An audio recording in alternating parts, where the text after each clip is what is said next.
Sitting in front of me in her wheelchair is Wendy Fox, who is paralysed from the waist down. She's blind, and it all happened because she was bitten by a tick in this country. Her dad Keith is next to her as well. The next thing, of course, people are going to ask is almost it's on a totally selfish level. I don't want to get this. I mean, is it prevalent, or are you just blooming unlucky? 1 in 10 million chance? No, it is very prevalent. There was a report done by a national expert panel for new and emerging infections in November 2004, which said that Lyme disease is a significant public health threat. Tick populations, anecdotally, reports show that tick populations are increasing quite dramatically, and there's probably several factors, one being the changes in the climate. The banning of sheep dips a while ago had a huge impact on tick numbers. Areas do vary in tick numbers, but ticks are present pretty much everywhere that there is grass, leaf litter. You can get them in your own back garden. Migrating birds bring them in from other countries. So it is a big problem. The problem with this, Wendy, is you're making me frightened to go out. People shouldn't be frightened to go out. No, not at all. The thing to be sure about is to give them the respect that they deserve, and make sure that you take precautions against them and be aware that they are there. Well, what can you do? I mean, you were being regularly bitten and you didn't seem to take precautions.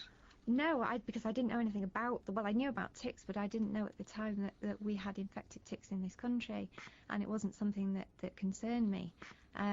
But there are several important factors. One is suitable clothing. No matter how hot it is, you really shouldn't be out in the country in shorts. You should use long trousers, long socks, and tuck your trousers into your socks. See, I'm not going to do that. I'm still going to risk the shorts. Well, really, it's something you don't want. Lyme disease, you don't want any other tick-borne disease, because they can be devastating. But there are repellents that you can use. There are products like DEET, which you can spray onto your skin, and this will repel the ticks. And you can also go at natural repellents as well if you don't want to use anything chemical. But suitable clothing is very, very important, and wearing boots instead of sandals is very important. And knowing what to do if you're actually bitten is also very important. Yeah, okay, so how do you know if I get mosquito bites or gnat bites, whatever you like to call them, on a pretty regular basis? How do I know how can I tell the difference? Well, knowing what a tick looks like is a good place to start, because a lot of people don't know what it looks like, and those that do tend to think of something sort of coffee bean size that they find on a hedgehog or on their dog. But ticks can be absolutely minuscule. I mean, they can be as small and smaller than a poppy seed, because they have various life stages, and they can be infected through all those life stages. In fact, a female tick can lay eggs, and the infection can be passed through the eggs to the nymph ticks, the larval ticks, sorry.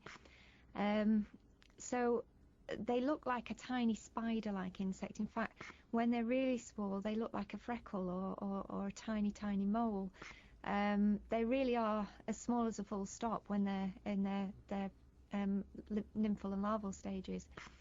But the thing to do is to check yourself regularly. They love areas like the back of the knees, the groin area. So they're living on you? They don't. Well, they don't live on as such. So what they do is they lie in waiting on vegetation, and it's called questing. And they're able to sense carbon dioxide, and they're able to sense light changes, and they're able to sense body heat.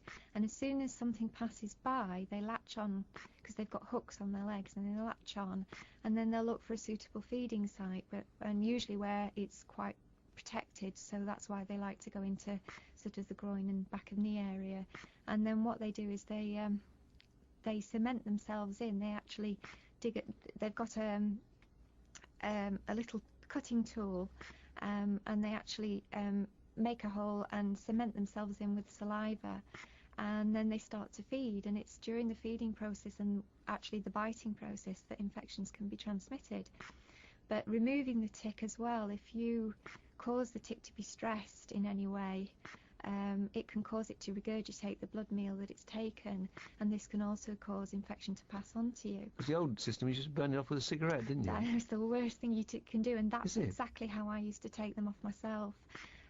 What happens then is that you cause the tick to be shocked and to be stressed, and it will immediately disgorge its blood meal, causing infectious organisms to pass into the bloodstream. The only safe way to remove a tick is either with fine tip tweezers or with a tick removal tool as well, and then to disinfect the bite site to make sure no parts have been left embedded, because that can cause septicemia and other problems. But smothering them with alcohol, aftershave, Vaseline, freezing them, burning them are all bad methods of tick removal. Right. Been asked to explain that is oxygen still going into your. That's right. That's that. People hearing the puff and they think there's something wrong with our transmitter at the moment.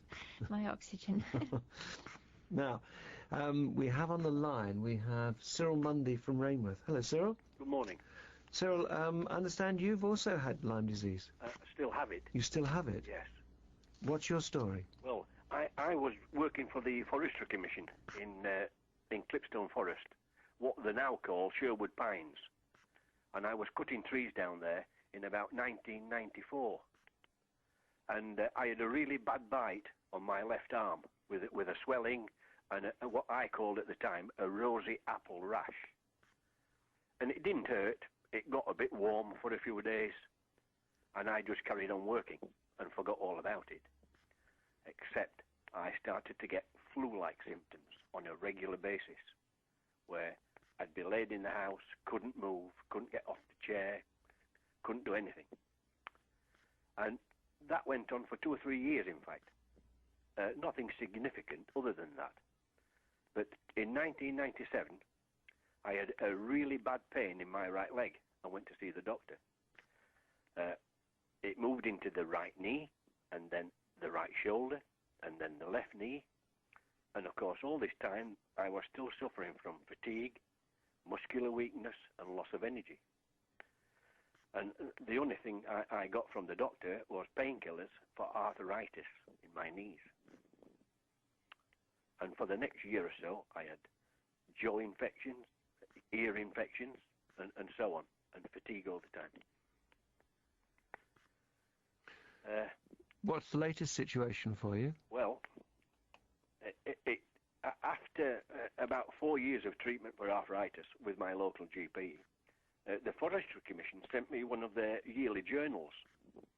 And in that journal was an article describing one of their contractors in Lincolnshire that had contracted Lyme disease. And it gave a description of the bite and the symptoms that he was suffering. Very similar to everything I'd just gone through. So I made an appointment and went straight back to my doctor and said, "Doctor, look at this article. I think I've got Lyme disease." And he went ballistic. He just said, "I'm the doctor here. I'll tell you what you've got," and kicked me out of the surgery. Well, from there on, I had a couple of negative blood tests on the NHS, and it's Southampton Laboratories where these tests come, and they came back negative. And of course, the doctor looks at a negative test from Southampton Labs and says, "There you are, you haven't got Lyme disease," and leaves you to get on with it. Well, eventually, I joined Eurolyme, an internet group, and there was a lot of people on there, very knowledgeable about Lyme disease. They had already gone through what I was going through, and said, "You need to see a private doctor who will give you a proper diagnosis." So I made arrangements and saw this private doctor up in Bolton, in Lancashire.